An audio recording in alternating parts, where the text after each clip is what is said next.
तो दोस्तों स्वागत है आप सभी का मेरे इस यूट्यूब चैनल में जिसका नाम है ज्ञान लर्निंग। दोस्तों आज का वीडियो बहुत ही इंटरेस्टिंग होने वाला है, इसलिए लास्ट तक देखते रहें।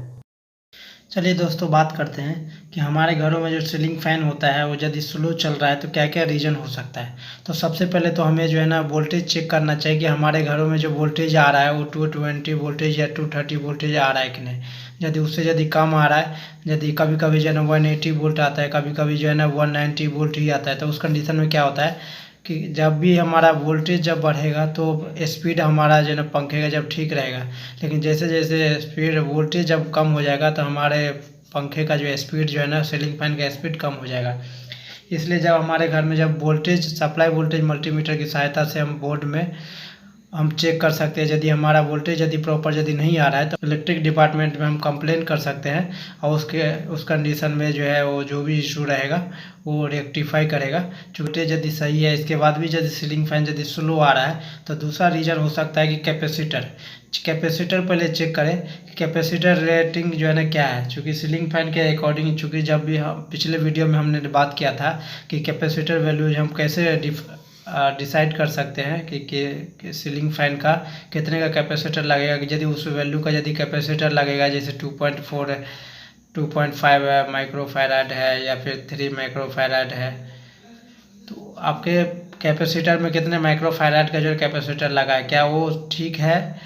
यदि कैपेसिटर वैल्यू यदि सही नहीं है तो उसको जो है ना उसको थोड़ा सा जो है इंक्रीज करे, 0.4 या 0.5 जो है ना इंक्रीज करके लगाए। इसके बाद भी यदि कैपेसिटर को चेक करने का तरीका है कि उसके जो पहले कैपेसिटर को पहले खोल करके एक बार दोनों टर्मिनल को क्या है कि इलेक्ट्रिकल बोर्ड में जो हमारे वो रहता है, ये 3 टर्मिनल जो रहता है फेज और न्यूट्रल के बीच में, उसको 2 से 3 सेकंड के लिए इसको रखें और इसके बाद वापस से निकाल करके फिर आपस में यदि इसको यदि शॉर्ट करेंगे तो यदि तेज़ से आवाज़ यदि आता है, चलाने की यदि आवाज़ आता है, तेज़ से स्पार्किंग होता है, तो इसका मतलब है कि हमारा जो कैपेसिटर है वो सही है। और यदि चार्ज करने के बाद भी यदि आपस में यदि शॉर्ट करते हैं तो उसका कंडीशन में जब स्पार्किंग यदि स्लो हो रहा है या बहुत ही मामूली सा हो रहा है तो उस कंडीशन में हमारे कैपेसिटर जो है ना चेंज करना पड़ेगा। कैपेसिटर यदि ठीक है तो इसके बाद हम नेक्स्ट चेंज करें, देखेंगे कि हमारे पंखे का जो साउंड कैसा है। चूँकि साउंड नॉर्मल साउंड है कि नहीं, चूँकि जब भी पंखे का साउंड जैसे करकराने का आवाज़ हो या फिर जो है ना कुछ ही एबनॉर्मल साउंड जब भी सुनाई दे तो उस कंडीशन में हमें बेयरिंग चेक करना चाहिए कि उसका बेयरिंग हाथ से मैनुअली उसको जैसे हम घुमाएंगे, जैसे हम मैनुअली उसको जब घुमाएंगे, सपोज ये पंखा है तो मैनुअली जब इसको घुमाएंगे तो यदि चलाने के बाद मैनुअली घुमाने के बाद यदि वो बहुत जल्दी यदि वो स्लो हो जाता है, इसका मतलब कहीं ना कहीं या फिर कुछ ना कुछ आवाज़ आ रहा है, तो उस कंडीशन में उसको खोल करके इसको उसका बेयरिंग देखना चाहिए कि बेयरिंग सही है कि नहीं। बेयरिंग यदि सही नहीं हो तो बेयरिंग चेंज करना चाहिए। इसके बाद भी बेयरिंग यदि ठीक है, यदि घूमने में यदि जाम है तो उस कंडीशन में जो उसको ग्रीसिंग करके वापस से उसको फिक्स कर देने के बाद जो है हमारी जो है ना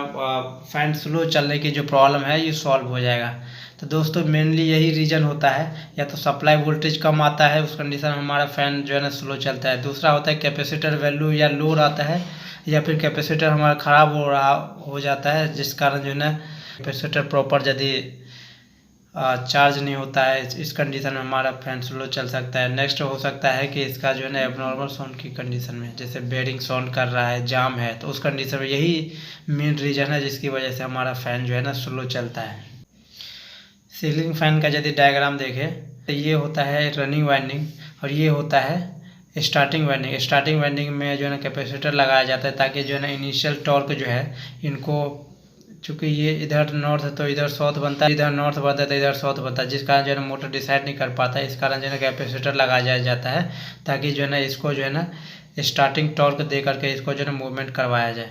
इसके बाद जो है ना ये 2 वाइंडिंग होता है और अकॉर्डिंग टू वाइंडिंग जो है ना 2 microfarad, 2.5 microfarad, 3 microfarad, 3.5 microfarad market में अवेलेबल है। अकॉर्डिंग टू वाट के हिसाब से जो है ना हमें